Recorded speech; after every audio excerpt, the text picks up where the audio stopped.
Welcome to the Raw Coding YouTube channel. My name is Anton, and today we're going to be building another Json parser. However, we're going to be using functional programming. If you've never seen functional programming before, or you would like to know more about it, this could be a very good video for you to get an actual idea of what functional programming is and the actual thinking that goes on behind it. Not much to say here other than if you're enjoying the video, don't forget to leave a like and subscribe. If you have any questions, make sure to leave them in the comment section. Don't forget to check out the description, follow me on Twitter, Twitch. I also have a C# course that is out. If you would like to know C# as I do, I highly recommend you take a look at it. With that, before we actually take a look at the code and start writing anything, I want to highlight three things that I'm going to be looking at. The first thing is a declarative approach. Declarative approach, in my mind, basically means I want to express myself and say what things are, not how they happen. For functional programming, this is actually the most important thing to follow. I think most of the functional programming languages that you will ever learn will have a declarative style. The feeling that it gives to the code is the code kind of unrolls and blooms and grows rather than you're trying to place things in correct spots for it to work. Another effect that it has is you're always aiming for this concise declared thing of what you want. And that concise thing kind of always stays there as long as you're capable of using the syntax to express it, and then you're going to build out all that tooling around it in order to get that concise expression. The second rule that I'm going to be following is immutability, so no assignment operator, and the only time that I'm going to be using an assignment operator is to say that there is some kind of variable here, although I'm not going to be changing its value. For other sides of immutability, I'm going to opting in for things like immutable array, immutable dictionary, and I'm going to be ignoring any potential mutations that are happening under the hood. The last and the third thing that I'm going to be focusing on are functions. I don't have much to say about functions other than they're very flexible, and you can put functions inside functions to change or configure what functions do, and because it's a parameter in, parameter out, and inside of it can be whatever you want it to be, there is so much flexibility to be had here, and hopefully this video will show you how that flexibility can be realized. So again, three things: declarative, immutable, and functions. Let's go. Here I am inside this solution as I've used before. I have the Json parser over here, which was a very procedural approach. I've basically just copied it across to this JSON fun over here to have my functional approach, and then test.fn, I copied over the tests to target this new JSON fun. So we have all of the tests written out. Currently, if I go ahead and run my tests, they should all be passing because we just have duplicate code everywhere. What we're going to do is, rather than thinking I'm going to be going step by step and taking character by character, we're going to try to express what we're looking for or what we're trying to see. So if you say, I want to parse null, you are going to want to say there should be a value null here. If you're going to try to see an object or an array, you want a description for how an object or an array looks like. And that description should be in functions. So we get a declarative approach in functions, and the functionality is kind of like backed away in it, but the functionality itself is also going to be declarative. So the function that we have over here, object parse, let's place it at the top here, and we're just going to mark it as a delegate. This now gives us a definition that perhaps can look something like this, where this parameter is going to take some JSON, and let's say for now it's going to output nothing. All right, this is just the area that I'm going to be working on, and marking this as read-only. Having a delegate like this basically brings functions to the front rather than you working with objects or anything like that. So this is going to be really useful in that regard. Also, just abbreviating that something like this exists, because this is going to get quite big. The reason it is going to get big is because we cannot just return an object. We will need to return a little bit more than an object. With functional programming, you cannot really have a counter that is going through JSON one by one because we're not keeping state. We're only having data, we're performing mutation on that data, and then we have the result. Here we have JSON input. We want to try to parse something out of it, and then we're going to have the rest of the JSON that is still left after parsing. There may be some, there may be none. The way that we say this is that, look, yeah, we can have some kind of payload, and I'm going to have a tuple for this, but the rest of it is going to be some JSON. So rest, you can't have, or actually maybe you can have rest, just not a capital letter, right? So this is the value that we have parsed, and then there is going to be the rest of the data. If the parser is going to fail, I'm going to return a nullable. So for things like, let's say, whitespace, we're not going to return any value. However, we will advance the amount of JSON that we return to say that we have parsed it. Now, speaking of the value, the object that we have over here, I don't want to say that we can have a nullable object or one object. I want to say that it can be empty, it can be one, or it can be more. Okay, the way that I do this is I use an immutable array, and then I want some kind of object. And before we really get to these objects, I want to have my own notation that we were really missing in this first part. So let's say we have some kind of JSON value, no braces here. We can then have a JSON null, which is going to be a JSON value. And the immutable array is going to attempt to return parsed JSON values. We can then do the same for false, JSON true, and actually these are not Boolean values, these are just like two different tokens in JSON. We then have number, we then have string, we then have array, not array, and then we have object. Okay, so for number, I am going to make it hold an integer value. For string, I will make it hold a value of string. For array, we will hold an immutable array of other JSON values. So this is still kind of like the internal value. And then this is going to have an immutable dictionary from string to JSON value. And again, this is value.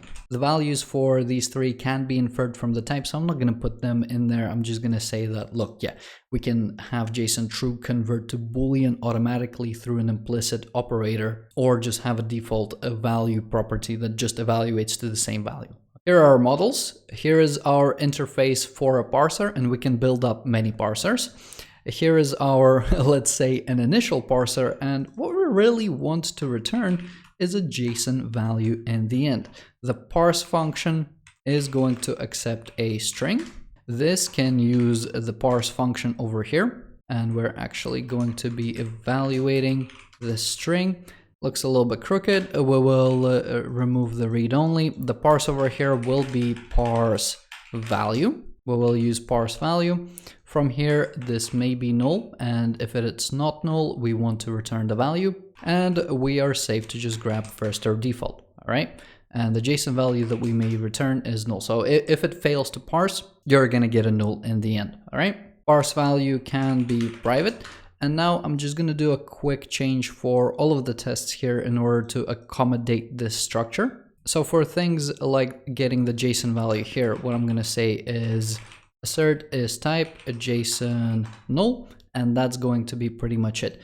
Here, this I will change into parse true, remove the parameters, same assert the type a JSON true. Here I'm gonna pass true, remove the expected because we don't have the value.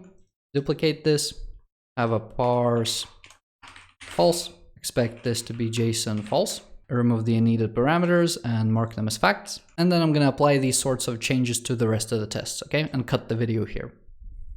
So I fixed up all of the tests. Here we have an object with two properties. First one is null and then a nested object. Then we have an array inside this nested object and then an object inside of that array. Here we go for the first object. We make sure that A is null and then B is the object.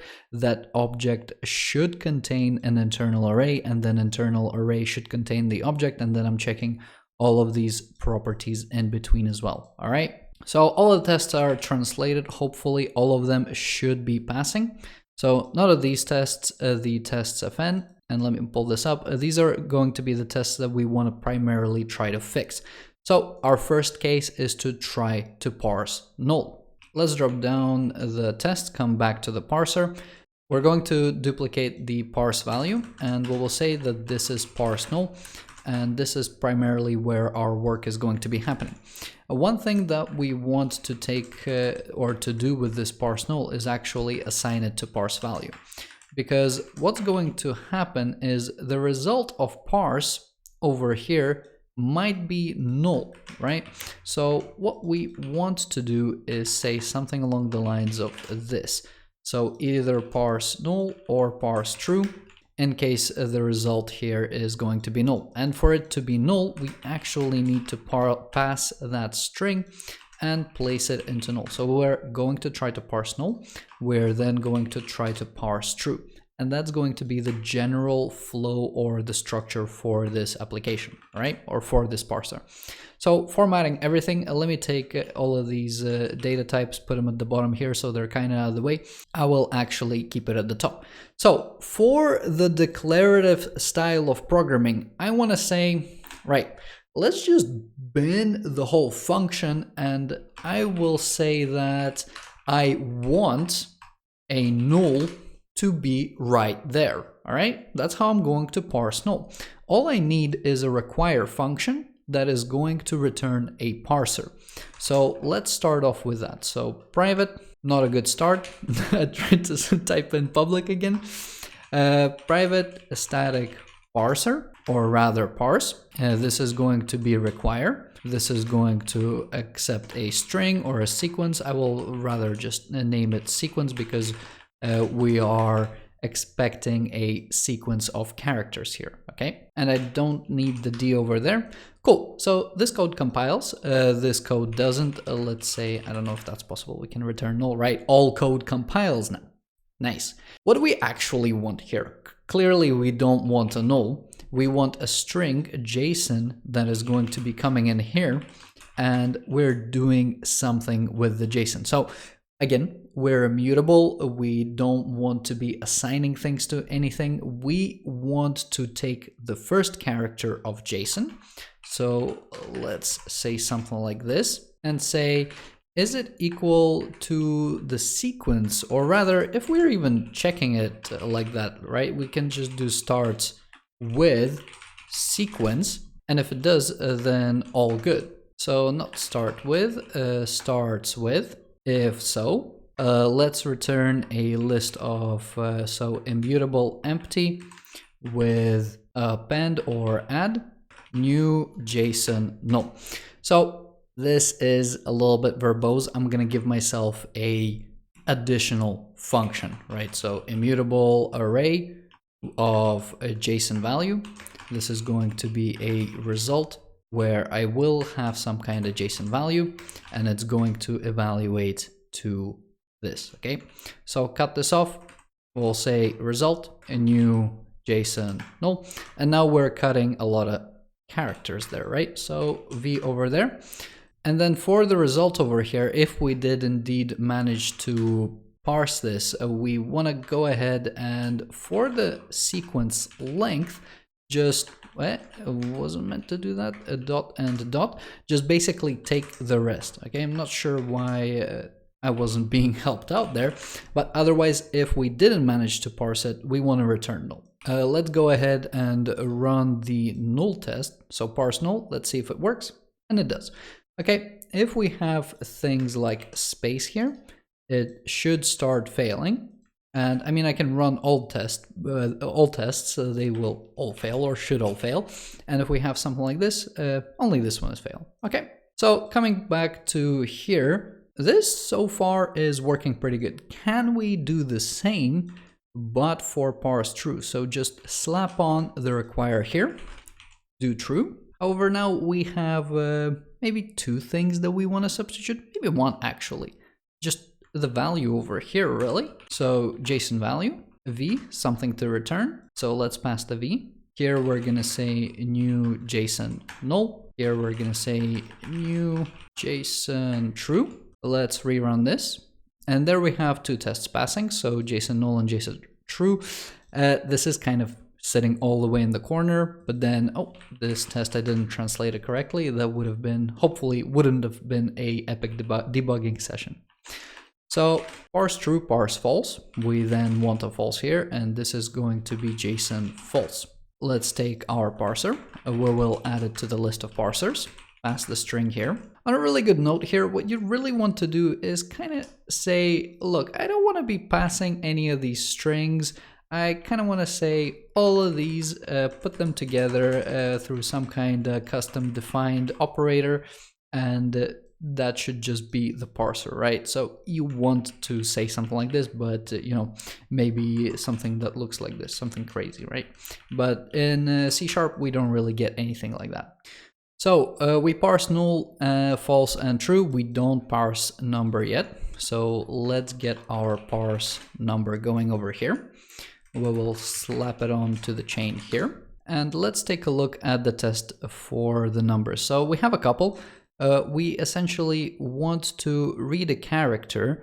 Perhaps it is going to be a space, perhaps it's going to be a digit, but we want to ignore the spaces. If it's something like this, this is clearly just one, or effectively could be invalid JSON. Let's not worry about the potential spaces there. We just want to say we want a number. If we come back to here, kind of like we've made require over here, we want to say parse a digit. Let's say something like that, right? So character by character, we want to go through this. We're gonna get some kind of JSON. We're gonna double check that the length is more than 0, right? So we have a character, and the character that we're currently looking at is a digit. So since last video, I've actually learned there is an isDigit function, right? So JSON, this current character that we're looking at, is a digit. If this is, and as I'm writing this, I'm just kind of noticing I'm getting ahead of myself. I don't really know what this should look like, or I don't even need to create something like this without saying how do I want to express myself. Here, and here we were capable of saying there should just be this thing here. However, now we're saying that we want to keep taking a thing or keep parsing a thing while a condition is true, and our condition is digit. So let's maybe grab this condition for now and just say it how it is. So keep taking while some kind of condition. And then by the end of this, we really want to transform it to some kind of value that looks like this, right? So in our case, this is going to be a new JSON number, and we need to kind of put the value into here. So keep taking while, maybe let's rename this to something like capture all is digit, and then we can say remap, transfer, spit out, or maybe something like 2. So once we are done capturing stuff, we want to take a value and transfer it over to this JSON number over here. All right. So you can say that I'm looking at my parser and I want it to look something like this. I'm going to be capturing digits, and then the result of that capture, I'm going to put it into a JSON number. Also, 2 doesn't really read here if it was here. So capture 2 and then this function, that would be pretty good. I think really remap here is going to be really good. So remap whatever we have parsed onto this thing, and that should be good. So we will need a couple of parsers here. Let's get a remap going. The parameters that it is going to need is, well, another parser. So let's pass it a parser. And then the second parameter should be a function. We're always working with JSON values. However, the results of these operations is going to be this immutable listing. So or rather immutable array. So let's take this immutable array. This is going to be a func of immutable array. And then this is going to be remapped to a t.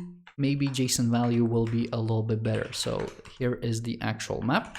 Let's return null in the middle here. The capture function, so I did start writing this over here, right? This was going to be the capture function. So with the capture function in place, we still have the isDigit here, and the signature for the function is going to be func character in and then boolean. This is a predicate. So while we match this predicate, let's keep parsing. If I put this current character that we're looking at for the predicate, if we return true, we want to parse the next thing. We already know how to get the next thing, and we keep doing it by, well, doing something like this. And hopefully the slice array syntax over here it may be a little bit alarming. Am I constantly allocating all of these strings? It's not good, not a good look, right? So perhaps instead of string, we will work with read-only memory of character, okay? Place this over here, replace this here, and maybe we want to create an alias for this. So using this is just going to be the JSON that we're going to be parsing over here. Make sure that we have the full reference, and now we can refer to this as JSON slice, you know, just make this a little bit shorter. The string over here, as long as we capture it in memory, all good, all right? For the starts with here on the memory, we have a span, so that still works. And now, yeah, we hopefully have removed a couple of allocations there. The character at a position, again, we can grab it from the span on the JSON memory. Here, what we kind of want to do, but well, we really don't want to do this where we say, okay, once we're executing, let's go ahead and create another function. And for this function, we're just going to pass the result into it. On the first glance, it may look like it will work. Again, remember, once we have the parser, we're invoking it, we're getting that tuple thing. This becomes a little bit uncomfortable to work with. So instead, what you want to generally do is create a nice recursive function that is going to aggregate all of the things and return by the end from here. So basically, let's do something like this. We're going to capture a string. We can say that we're going to capture a JSON value, but for now, let's say we're going to be capturing a string because we're going character by character. The second thing is going to be this JSON, and this is going to be rest. This is going to be the result, and we'll say aggregate characters, okay? We will be aggregating them into a string builder, SB. And all we need to pass in here is this JSON, okay? Let's import the string builder, give this a little bit of a body, take the whole condition, place it into here. So again, we can still return null because this is going to be questionable. The capture, we're no longer calling capture, we're just reiterating into ourselves. And then SB, we can nicely append the individual character. And this is partly me ignoring the fact that this is this big mutable thing. So aggregate character, let's go ahead and call this function over here. We're going to pass the string builder into there and the JSON value. This will return us a couple of things, and for trying to essentially unpack this, let's switch, open this up. If this is null, let's go ahead and just pass along the null. If this is a value worth worrying about, so we have a string and the rest of the characters, let's go ahead and turn this into a result, maybe a new JSON number string, although we perhaps want to be able to capture other characters, so maybe keep this a little bit more generic. So we could say JSON string instead of a JSON number, but wouldn't it be nice if we could just say spit out a string and then pass the rest, okay? So the string here doesn't really fit the bill here. If we do make this generic, so let's say t, place t here, here, and here, this still works. However, this is now going to start shouting that we cannot basically fit the bill of the parse type, okay? So we want an immutable list of JSON values. And this is where we can say the parse function can return anything. So now, not only can we build parsers for JSON values, we can also build parsers for all various other things. So let's add JSON value in here to say that this is a JSON parser or a JSON value parser. All of these things are going to change the same. Remap, all of these, again, let's not think too much. We're just going to say, look, everything is a JSON value parser, kind of like it was before. Although now we want to say that this is a parser of a string. So now this is actually going to fit the bill. Remap actually doesn't like this, all right? Perhaps what we can do is say, look, remap, you're going to be accepting a generic thing, but you will in the end return a JSON value. That is what we want you to return. And you will get an immutable array of t. So the value here is now an array of strings. We will try to grab the first thing, and we'll just do it this way because if we didn't manage to parse anything, we're never going to enter this, all right? So something like this. And we already should have the safety from not trying to enter this function if there is ever going to be a null here, right? Remember, if something fails, we say null, and null is our way out of the parser. Let's remove that space over there, and hopefully, well, I can remember how this code could be confusing to look at. So we use it something like this. Here's a function parameter into a function, which is going to in turn return as a function, which is gonna go into here. So in the end, we are returning a function, and then there's also a local function which is being called internally. All right.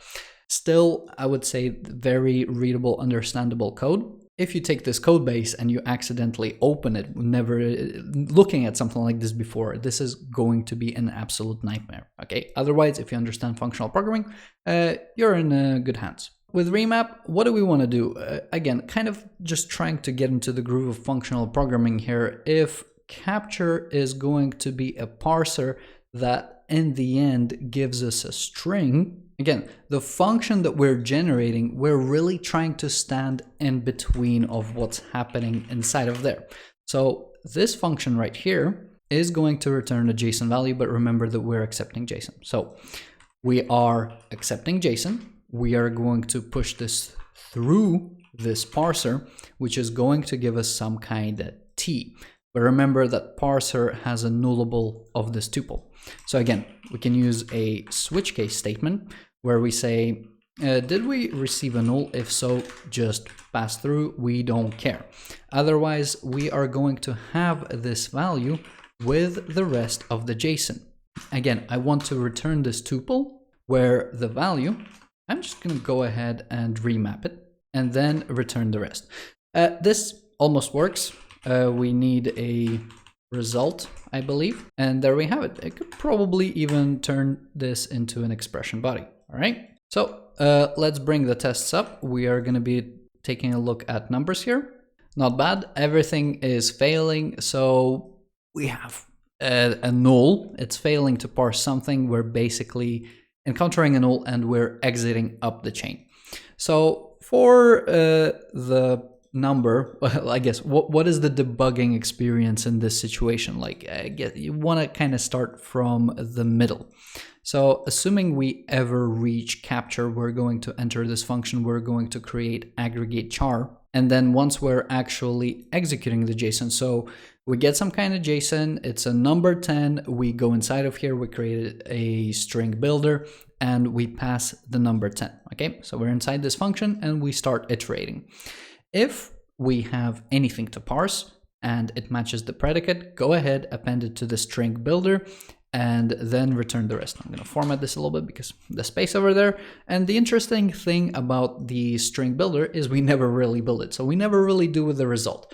When do you actually want to return the result? Well, right here. So as soon as we stop parsing or we encounter something that we can't parse, let's just go ahead and return it. So we're going to build the string here and we're not going to advance our JSON. This may look slightly different here, where we need to make a decision. Parsing no characters, is that good? Well, we're trying to capture a value, so we kind of require at least one thing. So instead of string, let's say that we want a string with length that is more than 0, okay? So this is this string, var rest over here. If we didn't parse any characters, we have effectively failed. So rerunning the tests, everything except the white spaced one works. So if we remove the white space, that works, but that would kind of defeat the purpose, right? We kind of want to support the white space, and this is gonna, again, go back all the way to this idea that we're being declarative and we want to say, look, I want to capture a digit, but perhaps I want you to ignore things like white space, maybe if we even have a new line over here. Okay, if for the 60 now I'll say that there's a new line over there, right? So I think that should fail as well. Oh, and obviously I put some code that doesn't compile here, so rerunning the test. Again, I think something like that should pass. I think it passes in the browser. You can pause the video here, open F12 and do json.parse and check if this indeed does work. I think it does. So we're essentially trying to do something like this and maybe do something like this. So a remap should really work with the final thing. And really maybe what we're trying to say is remap this custom parser, which, whoa, I didn't mean to move that. That is going to do this specific thing. Remove the comma over here. So here we're missing 3 functions. We're missing an ignore function, which should basically spot one of these characters. And if it does spot them, it just traverses over the stream. And the parser should really just aggregate these parsers together. So for the ignore character, let's start here. Where's a good place to place this? And could this be an expression? Maybe it could. Let's turn this into an expression. Expression body. Let's say ignore. For the syntax that I have chosen, so char array, this is going to be optional characters. Let's put a little bit of space here. What we're doing over here is we're saying if we get a JSON that has a length of more than 0 and optional character contains this JSON character that we're looking at, so span 0, let's remove that over there. If indeed that is true, again, we want to do something like this, but we've already found out that we don't want to do something like this. We kind of want to pass along the rest of the thing. So indeed, we will need to have this internal function here. Let's grab the JSON value. That's what we're going to be returning in the end. I think there's kind of no point trying to understand how to rejumble that. Just get rid of the whole thing and move this into here. String builder, we shouldn't have a string builder. We should just have a JSON that is going to work against these optional characters.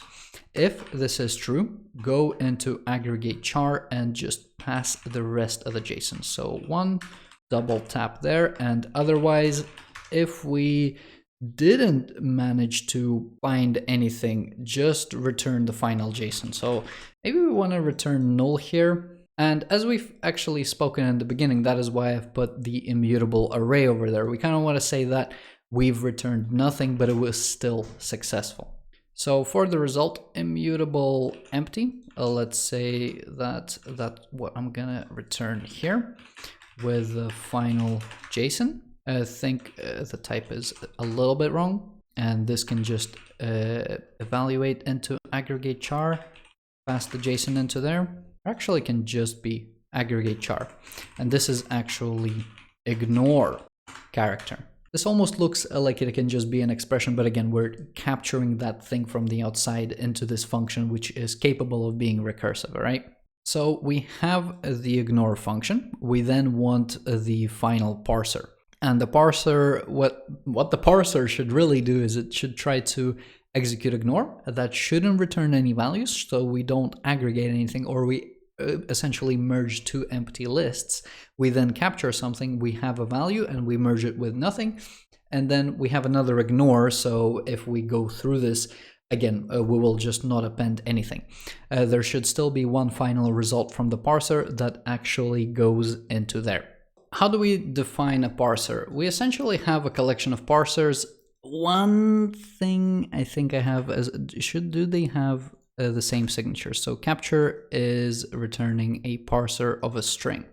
So we could hypothetically change that to a JSON value. We could probably do something like this. If that happens, then ignore, and both of these are the same signature. And if I scroll up here, the result, let's say JSON value, then that just makes things a little bit awkward here. Again, this is mostly how you want to express yourself. Maybe what I want to say is capture a JSON number while this condition is true. So that could be good. One thing, well, we'll keep remap.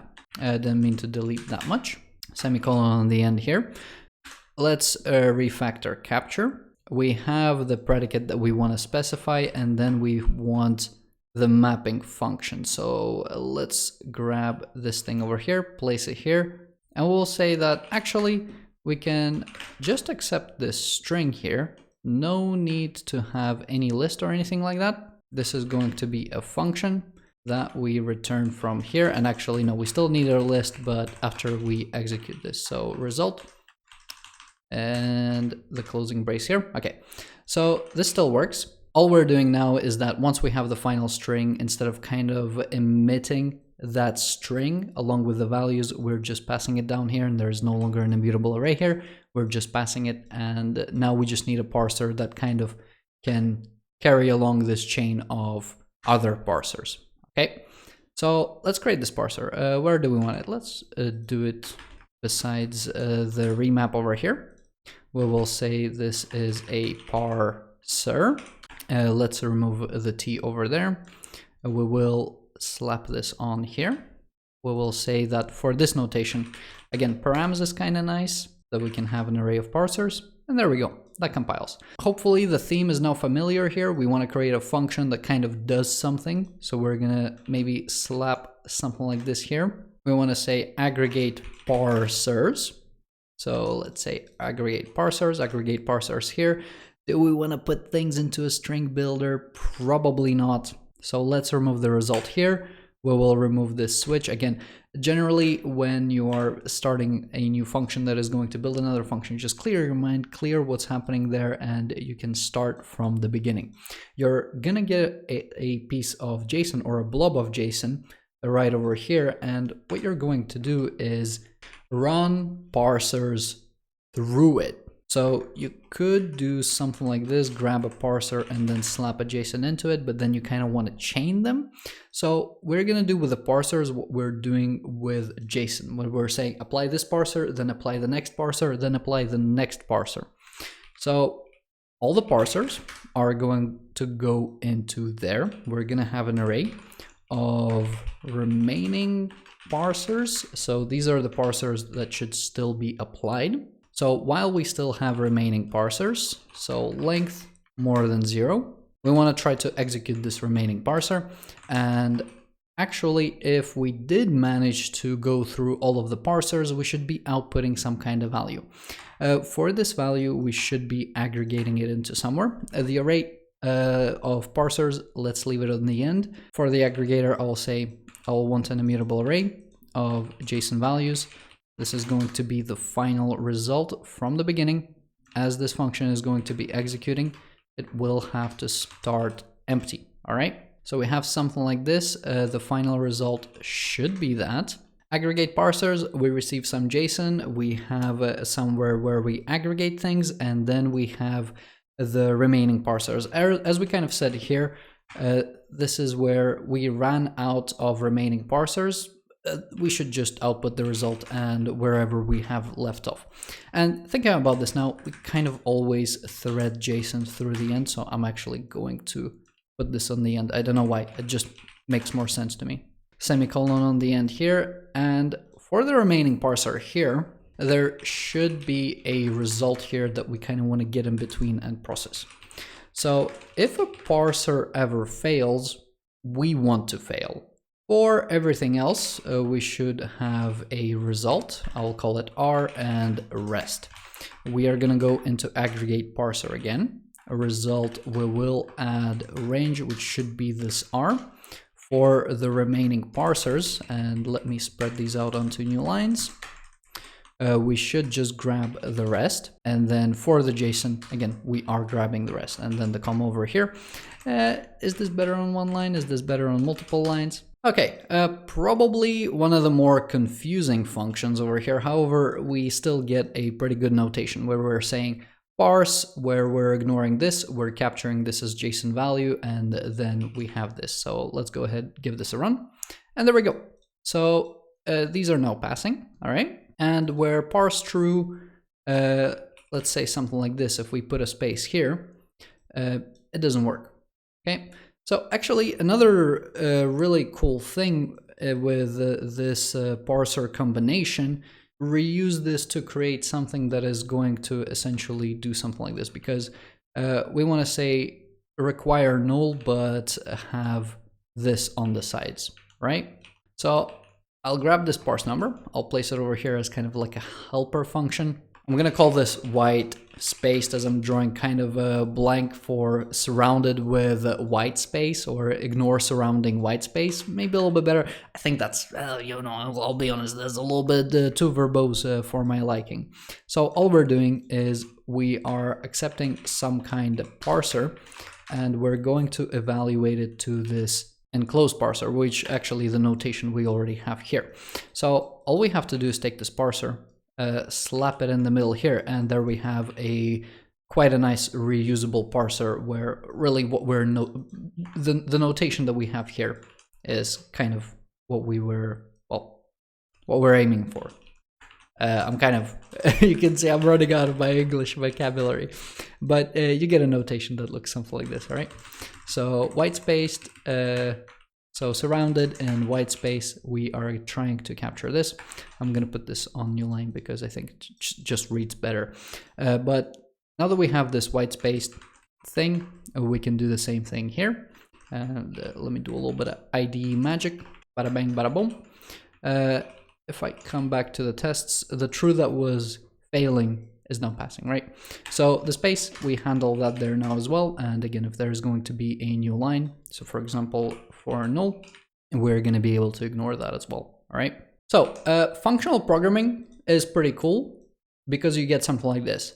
The downside of functional programming in C# is you get all of this, okay? So you can see how at this point, hopefully, our solution kind of splits into, and this is what I was talking about with the declarative approach.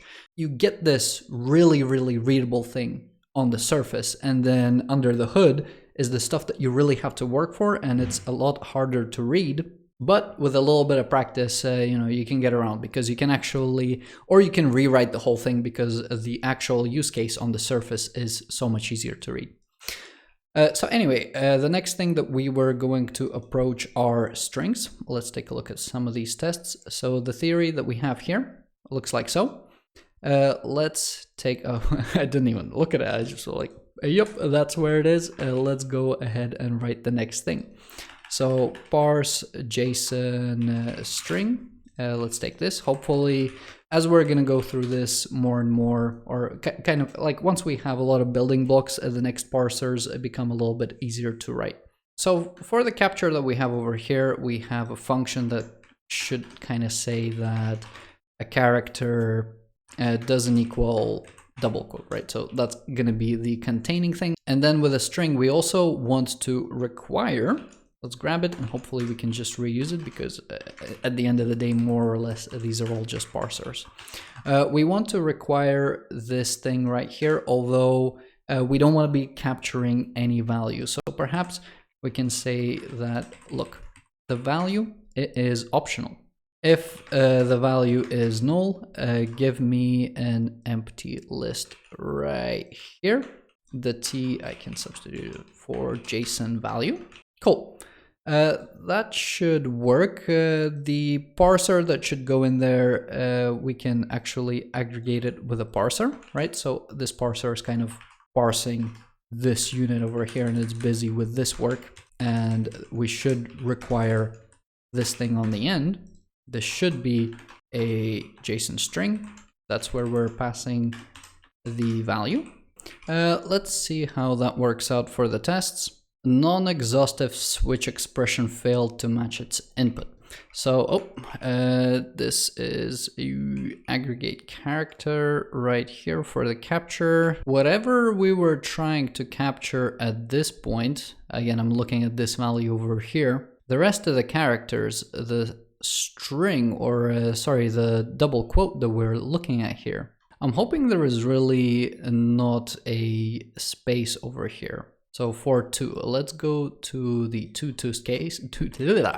I'll just remove that space over there just to make sure that it's not it, and rerun it. Did that just pass?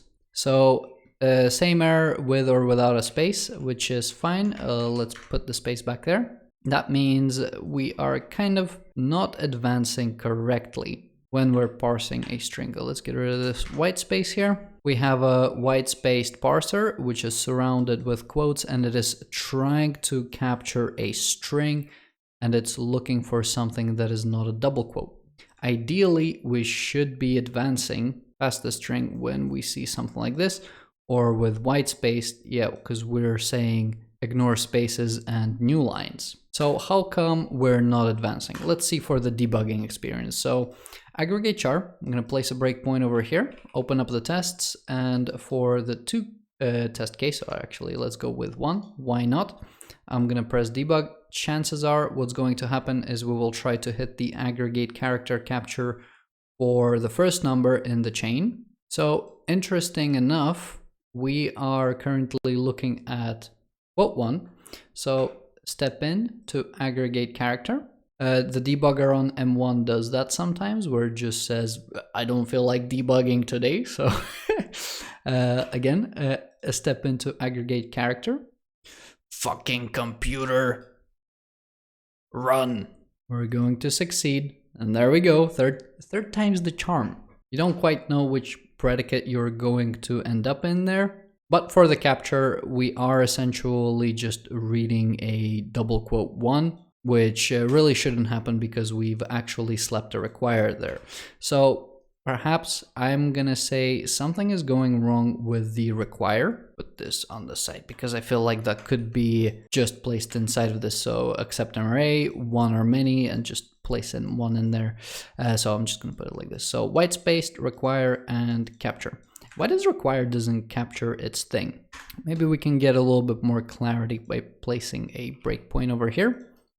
Debug this. At this point, the sequence is null, which is not what I'm looking for, nor true nor false. And here is really the interesting bit. So let's try to go inside. Capture, require, this should just build the function. Parser, this should just build the function as well. We're inside the real require. Where do we want to go here? Okay, so we're hitting the require with null. That shouldn't do anything, and we shouldn't aggregate anything. Hitting the require with true, again, shouldn't do anything. With false, shouldn't do anything. And then the next one, we don't even reach. So the error is actually happening in the number. We're not reaching the string. So what we need to do is account for the fact that perhaps the length that we're trying to capture is going to be null. And if it is going to be null, that doesn't mean we have failed. Let me remove the length here. I think that will be all right. What we want to say is that the array could be empty. All right, so we just haven't captured any result. We've not failed parsing. It's just not a thing that, you know, we recognize. So JSON value, definitely not that JSON value.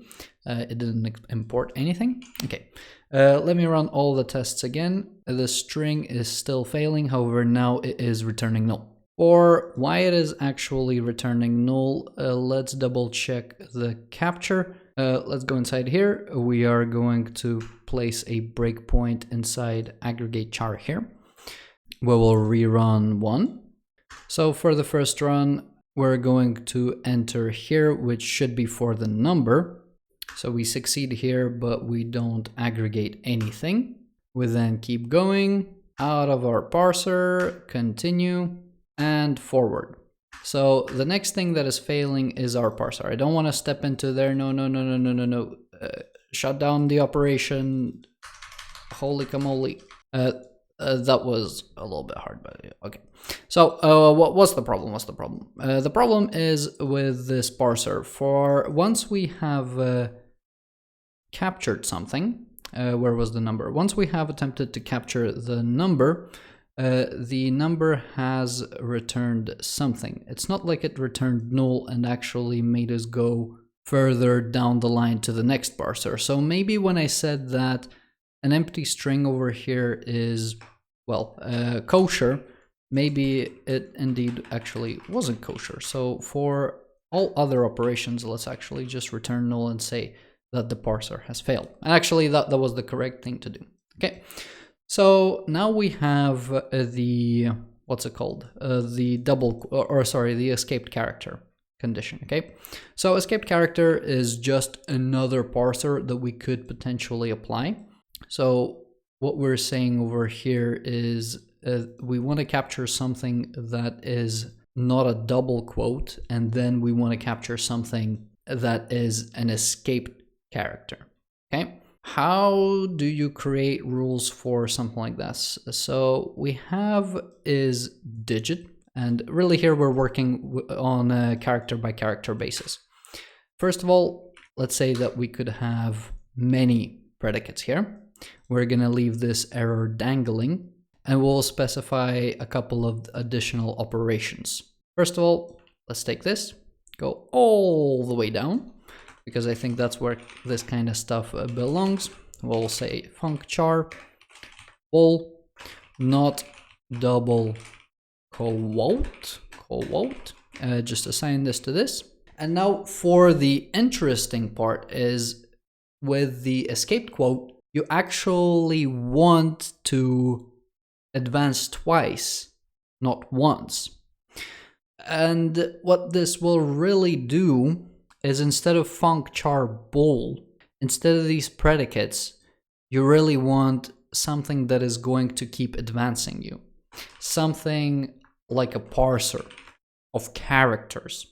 And once we have these parsers of characters, we no longer care about the length, because these parsers of characters are going to try to do some work on this JSON. And the first one that didn't return null is going to be the successful one. And as soon as it's going to return null, that's when it's not going to be successful. Or that's essentially when we pack our bags up and we say, okay, we're done here. This has been fun while it lasted. All right. So semicolon in the end here, remove this semicolon. There's meant to be a comma here. For the rest, we no longer do the advancing. That is done for us inside these parsers. The is digit, that's also another parser that we want to implement. So here, let's say that this is a parser of character. Remember that we don't really get C. We get our JSON, and JSON length while that is more than 0, and JSON, and yeah, the recording is going into like a couple of hours now, so you know I'm getting a little bit tired. Not double quote. If this is indeed true, we want to return a result of a JSON span this character that we just managed to parse out, and JSON the rest. All right, and otherwise, if we fail to parse, this is a null. So not double quote. Let's say escaped character. This is going to require it to be more than one length. If the first length isn't, or first 0th is indeed equal to an escaped character, we want to return the next character, and then after second one here. I thought after 0th after, but that would have been just the whole array. It doesn't matter, right? You get what I'm saying here. This is an escaped character. We then want another one is digit character. Do we even want character on the end? Let's just say is digit escaped. We're adults here. We know what's going on, right? JSON over 1, 0 is this digit. We can maybe return or remove that. Is a digit. Bada bang. Bada boom. Again, return the 0th here, 1 here. Let's go ahead and apply some of these rules. We'll say is digit here. For the capture, I forgot to enable params. So now the notation is going to be succinct. So not double quote and escaped. The thing that it is screaming at me here is that these are initialized at the bottom. So let's go ahead and drag them up to the top. Slap them over here above the parse. Want these as read-only. You know, if you change up the signature, you know, you're gonna be good. But there you have it. So parse string with these rules. Let's just double check that at least something works. So the immutable thing was not in correct format. Again, so what is this saying? An immutable array of character was not in correct format. And let's double check. I think this has to do, will it actually take me to the place where it crashed? Line 33, line 100. Right over here in aggregate character, we're putting this into string builder, our immutable array character. Which overload is this using? So append looks to want a character array. So to array, will this use the correct overload? Character array, it does. Rerun, that looks good. We have a little bit of a situation there. Let me double check the test. What are we trying to find here? Where is this? Quote here, nothing, and then it seems like that we have just captured this backslash instead of the whole thing, and we would exit if we would really encounter a double quote. So I have a feeling I did think I advanced it the correct amount right over here. So if it's escaped, we advance twice and we capture the next character.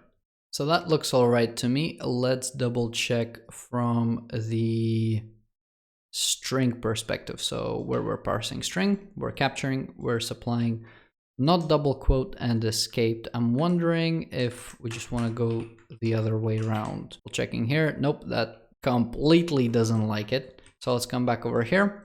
Let's go into capture. Should really have only a character at a time. Let's just slap a 0 on here. Again, still with the backslash for the thing over here.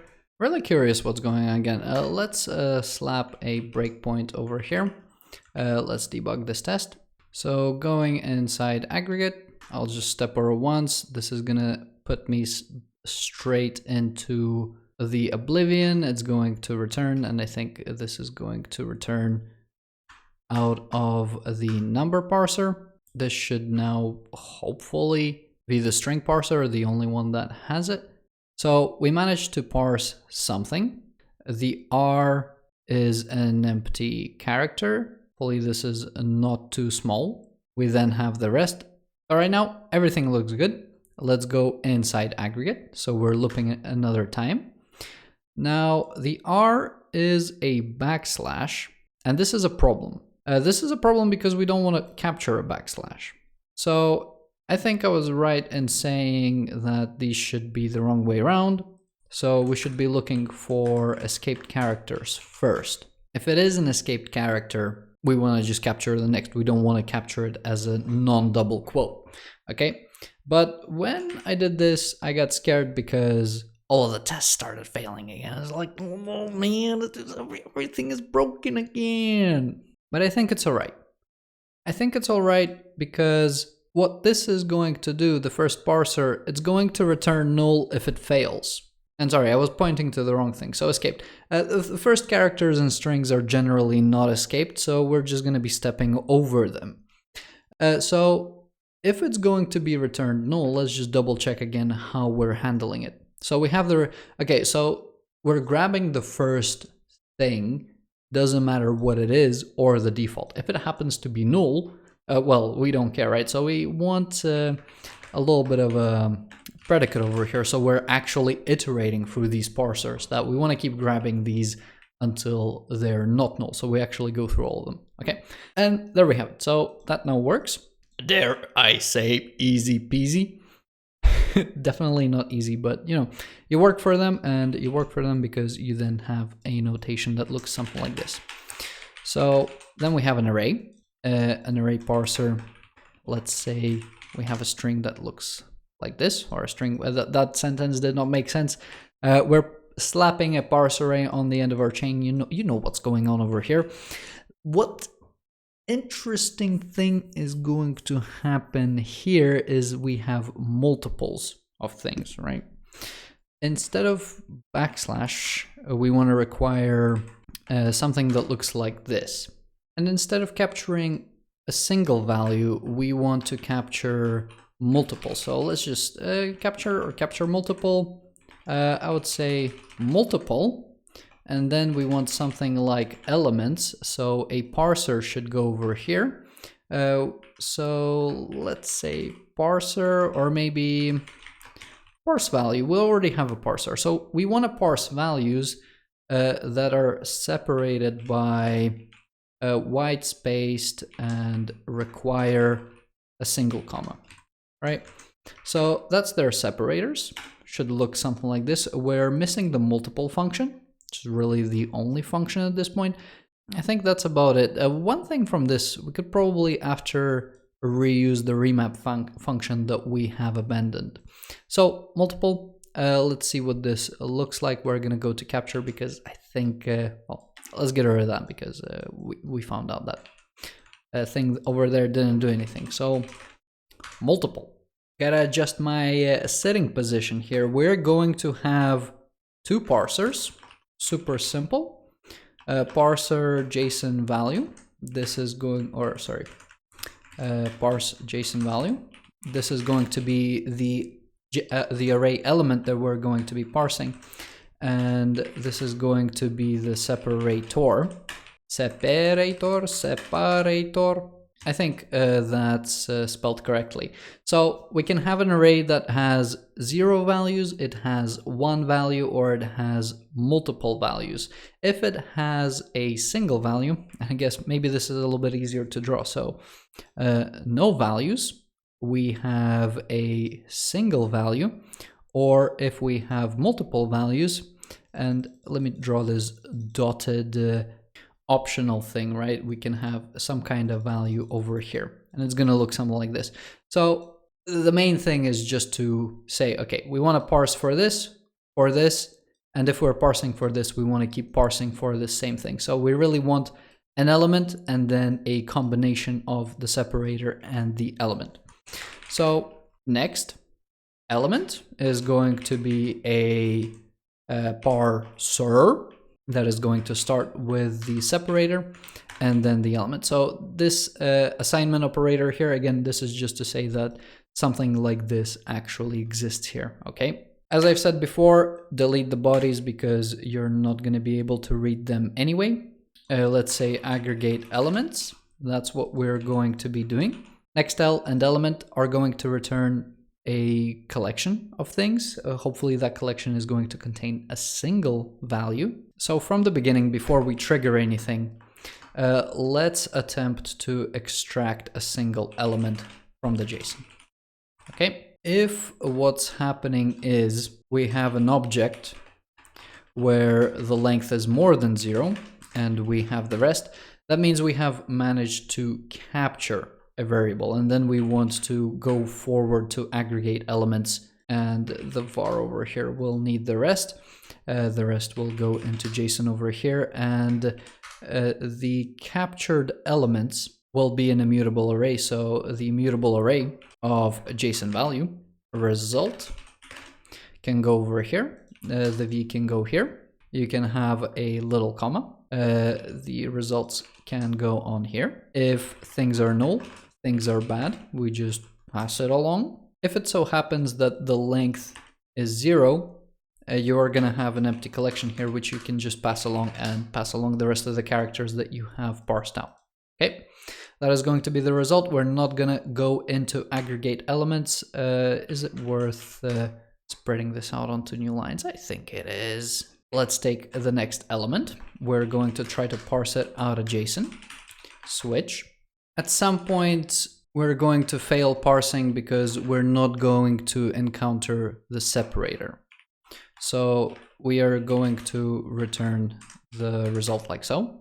Otherwise, if we have our value and the rest, we're just going to parse the result again. So just pass on the v, or actually result, if I can spell it. Add range v. Hopefully that works, right? V is a collection. It is, yeah. So we're merging two collections here, and then we're passing along the rest. Semicolon over here. Everything compiles. Bring the tests up. Let's see this. A lot of null references. Whereabouts? Line 130 on multiple. Impossible. Let's see how we've defined multiple again. We have parse value over here. Let's stick it after parse value here. Like that. Let's run this again. Not null, but this time at least we are getting a type failure. So instead of JSON array, we just get JSON true. Instead of JSON array here, we get JSON null. And instead of JSON array here, we get JSON null again. Okay, so we're just parsing the first value, and that is because we didn't do the same aggregation that we did for the capture values over here. We have a situation that looks something like this. We did have a remap function that we briefly looked at. So once we have gone through this whole thing, we are gonna have our result, which is an immutable array, and new JSON array. I think this looks fairly simple. Okay, let's run this again. And this looks good, except for the parse with JSON. Actual JSON null, expected null, yeah, the is type. We don't have nulls in our, we just have tokens that represent the tree. This was a bad translation of the test. Another type failure. Here I'm not even starting the count from the correct character. So again, bad on my part. Rerun this. Okay, and this actually works. Cool. So with this, now let's take a look at the object implementation. So slap this on here, parse object. We take parse object, place this over here. What does this look like? We have white-spaced parser of objects. Where is that really what it is? I mean, the white space can be around all these places, right? Not just around the array itself. So let's change this up a little bit. We will, and I mean, once you have this notation, doing stuff like this is like close to trivial, right? Because that's how you've built it up to be. So white spaced parser, right? So you're saying the quote can be surrounded by white space, and this ending thing can be surrounded by white space. Internally, that will handle white spaces as well, but here you're just being basically super mega extra careful, right? Now let's move this here. We're saying this can be surrounded by white space, but we're saying this should be a double quote. The one trailing parentheses over there, don't need it. We have this over here. We have multiple. What does the thing look like here? It should be a parser, or should it be a parser? Still a thing separated by commas, a key value pair. I mean, a dictionary is a collection of key value pairs. So the parser that we have is a parse string, then a white-spaced colon, and then a parse value.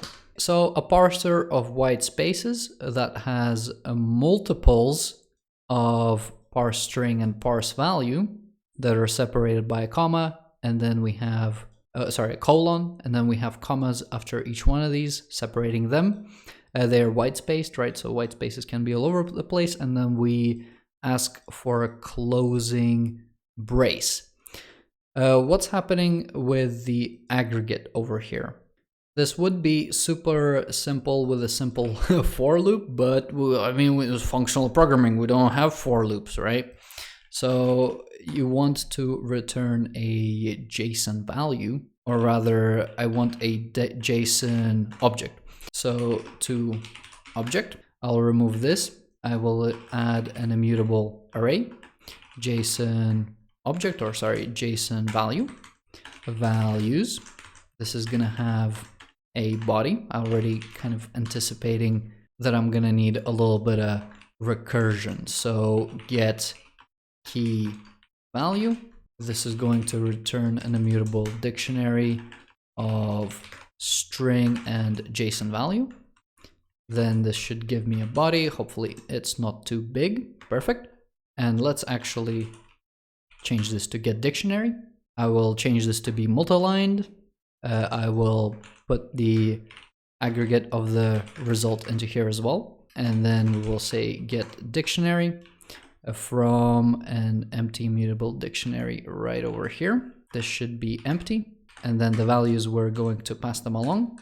These can be kind of to basically hide the values over here. I'm going to mark the function as static. This can be a new JSON object on the back of this, semicolon here. And are we using this function? So to object, let's come back. Where did we have this? Right over here. Let's slap this on, right? At the bottom, we have the result and the values.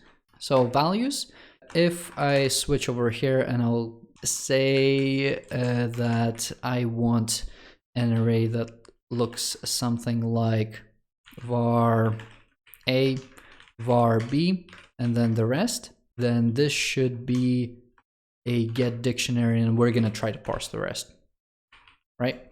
So add A, and A doesn't work. What I will actually receive here is a JSON string.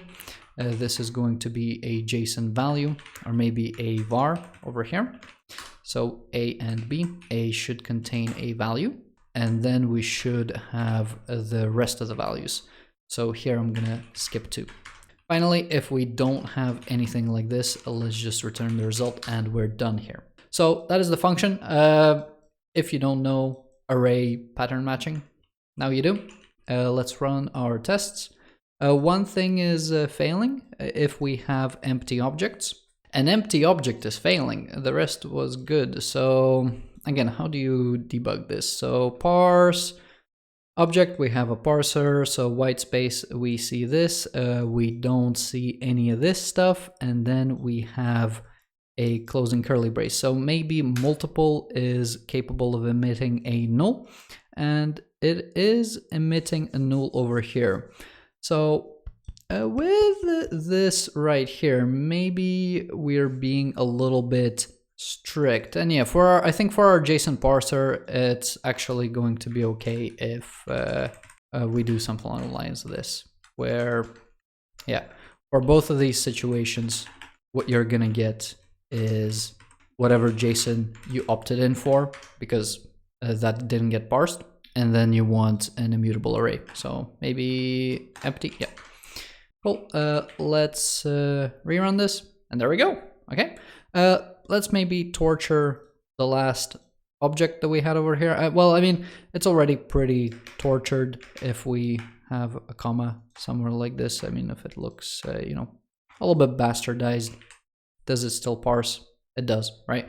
So a pretty safe parser. Where are my keybinds? There we go. A video on perhaps an even longer side. I don't know how it's been, 2.5 hours of recording. Hopefully you enjoyed it. If you did, don't forget to leave a like, subscribe. If you have any questions, leave them in the comment section. Not much else to say, but don't forget to check out the description. If you want the source code for this video as well as my other videos, come support me on my Patreon.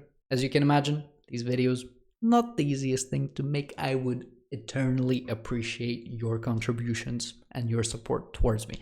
A very big and special thank you to all of my current Patreon supporters. Your help is very much appreciated. As always, thank you for watching. Have a good day.